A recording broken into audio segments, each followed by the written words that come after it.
Y a-t-il un lien entre la prise de paracétamol pendant la grossesse et le risque d'autisme chez l'enfant? Tylenol during pregnancy can be associated with a very increased risk of autism. So taking Tylenol is not good. Le Tylenol, c'est le nom d'une des marques qui commercialise le paracétamol. Alors, d'où vient cette affirmation? Eh bien, Donald Trump s'appuie sur une véritable étude publiée le mois dernier dans la revue Environmental Health. Cette publication n'apporte aucun élément nouveau car c'est une agrégation de différents articles qui sont très hétérogènes. Les études qui sont recensées dedans, elles sont très très variables. C'est-à-dire qu'il y a aussi bien une étude publiée dans un très grand journal que le JAMA qui compte plus de 2 millions d'enfants étudiés, avec des études qui vont compter 800, 900 enfants, avec des niveaux d'investigation qui sont très diverses.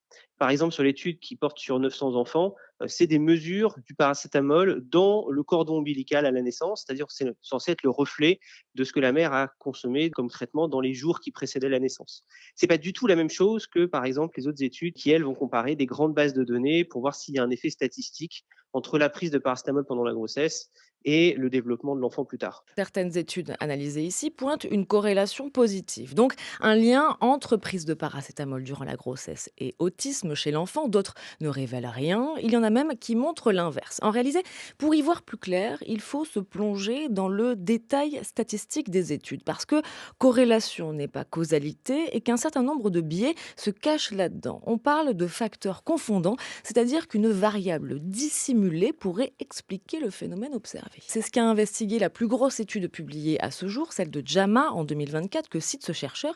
Il s'agit d'une grande analyse menée sur plus de 2 millions d'enfants suédois et où les scientifiques prennent en compte tout le contexte. Pourquoi la femme a pris ce médicament pour une fièvre, une douleur, un mal de tête, mais aussi l'âge de la mère, le nombre d'enfants et la prévalence de l'autisme dans la fratrie.